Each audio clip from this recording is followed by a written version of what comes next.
The drawers. I got up to check it out.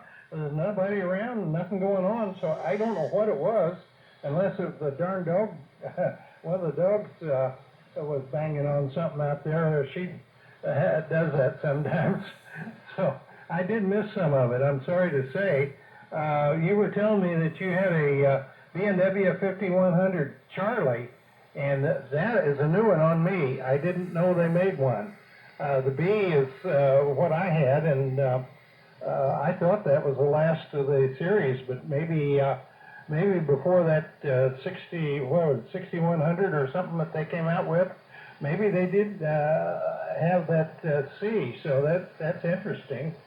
And then great, I missed, like I said, quite a little bit there, and then time I got back, you were telling me more about what work you did and all that. I know what Farming Road is, and I don't know what this is. I lived in countryside, about 15 miles north of Kansas, and worked on a farm there. But I worked. I was in. Have the flagships from all the manufacturers, but the Anon is fun. God, there's so many. Got some 10-meter AM activity going on again today. Crazy. I mean, I wish some of my newer radios had the menus to control, because they're all SDR. SDR radio, really. It's not a baseband, but it has an I and a Q and a 45 meg. I mean, it's got the DSP. It's interesting, very interesting. But the Anon lets you play with everything. But boy, imagine having all that control on my Yaesu or the 990 Kenwood. And I was kind of concerned with your hesitation in response as to whether this was going to happen. So let's see if we can at least, do a confirmed QSO so you can run up to the AM rally. But I'm running modern stuff, but it's all relative because I'm running a 10-tech Orion 2, and on a previous conversation earlier this morning on 10E, he referred to it as an old radio. So it's all relative.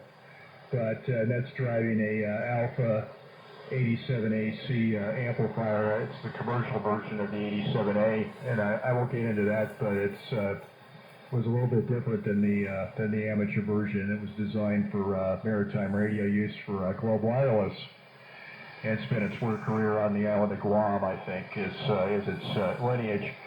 But running probably about 150 watts. Well, yeah, about 150 watts a carrier.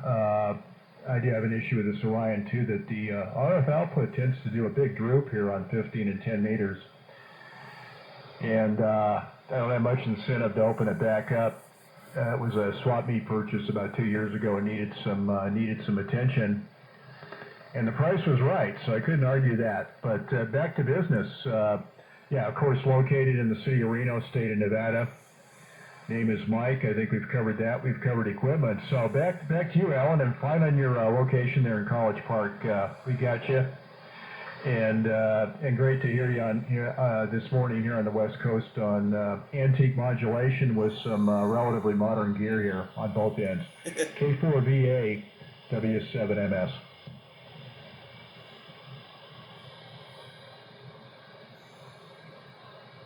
Slightly raised to the ground. And I can't even picture it, I don't know how many miles of cable and conduit I have run in that plant. Very cool to see the AM portion of 10 meters still active. Hope you enjoyed the video. Peace and all that good stuff in 73.